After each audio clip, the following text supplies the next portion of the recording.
But when you look at YouTube, you really see some guys with anywhere from 20,000, 200,000, whatever views of people watching them. We don't know shit about these. To tell me that these guys are like stars or they created, it's crazy. I see you guys fronting on all these other rappers on them YouTubes and all that.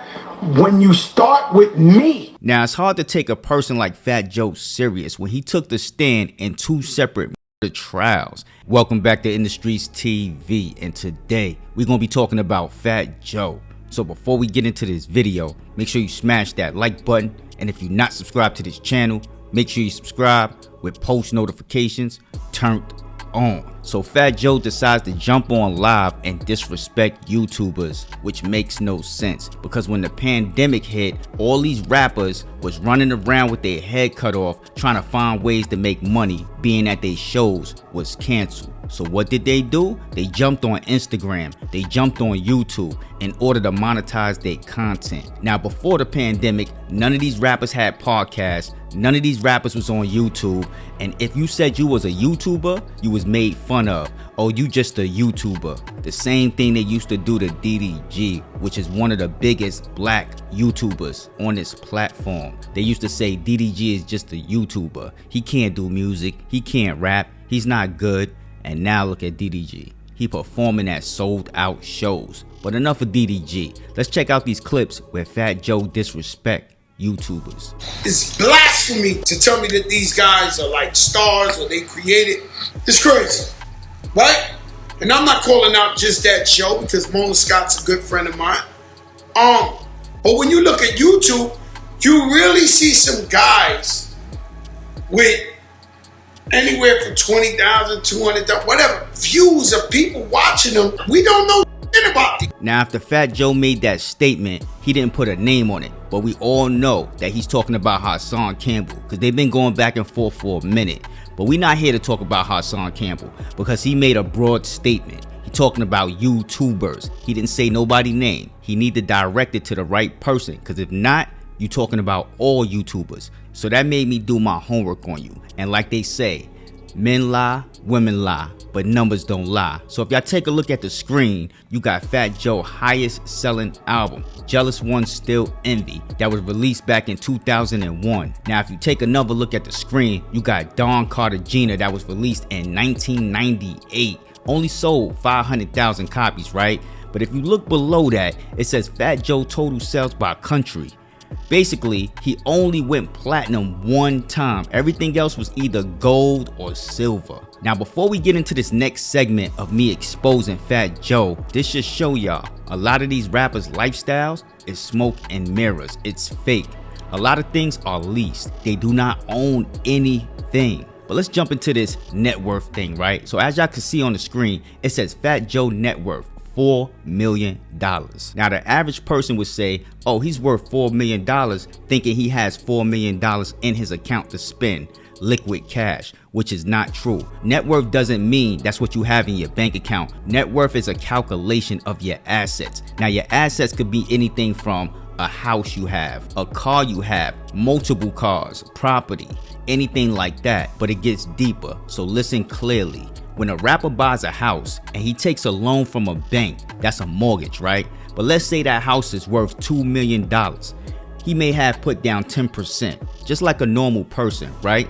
Now, he only put down 10% and he's paying monthly on that house, but that house is really worth $2 million. So every time he files his taxes and he pays his property tax on that house, guess what? It's being reported to the IRS that that house is still worth $2 million. So that goes into his net worth. The net worth is what's reported publicly to the IRS. So that's $2 million out of that 4, right? Now the other $2 million could mean he financed or leased cars or have property.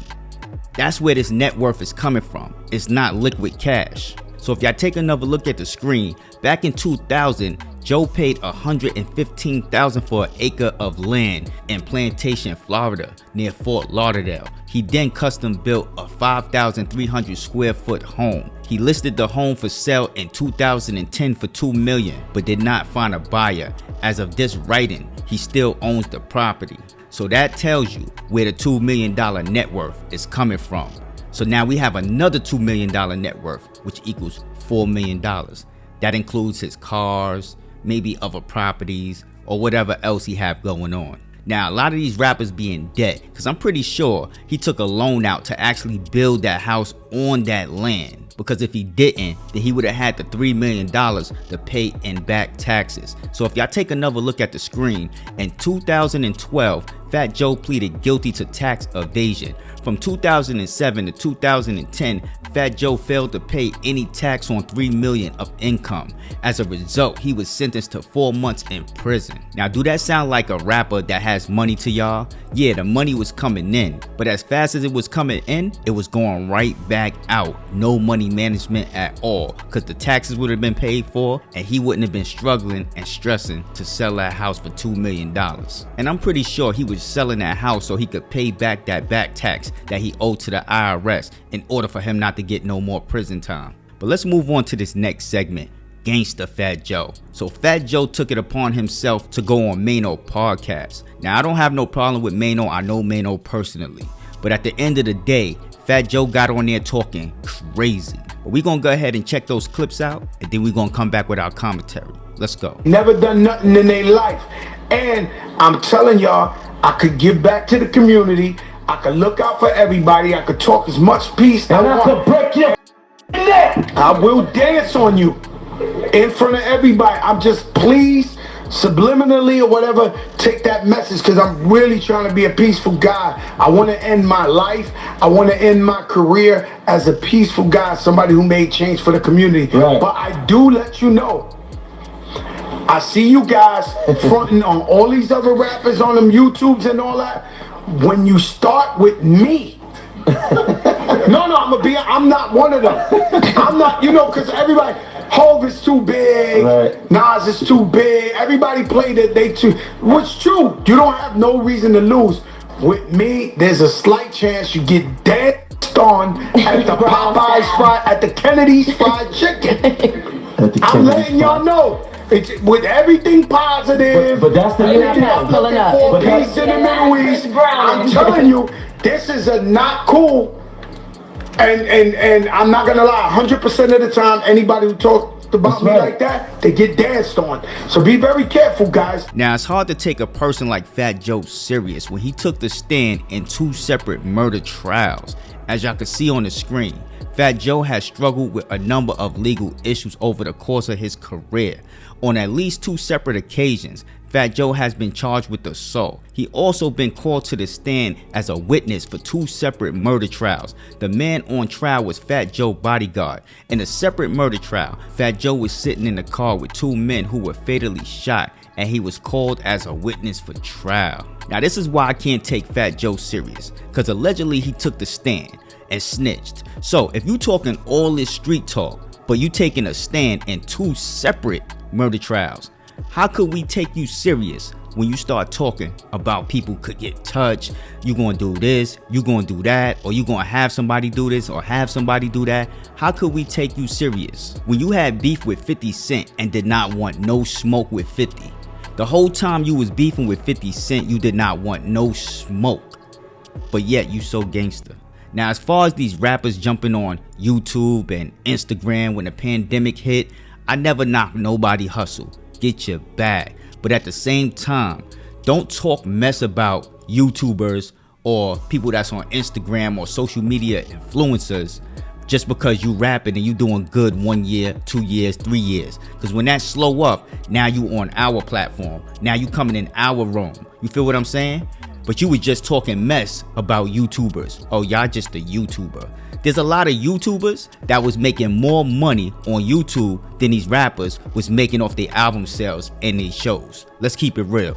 A lot of these old rappers from the 90s to the early 2000s, they can't even do shows and make a lot of money right now. When they do a show, they getting paid anywhere from $10,000, $15,000, $20,000. I give them $30,000 the most. I make more than that in 1 month off of YouTube and social media alone. And I could do these videos in my bed, in my drawers, and never have to leave the house. So at the end of the day, don't ever front on us YouTubers, because us YouTubers, we make y'all. We are the media right now. We got the reaction channels to react to these music videos to get them more plays. We got the news channels to keep everybody talking about y'all. Let's keep it real. But it is what it is. Anyway, with that being said, get down in that comment section. Tell me what y'all think about this whole crazy situation. Don't forget to smash that like button. And if you're not subscribed to this channel, make sure you subscribe with post notifications turned on.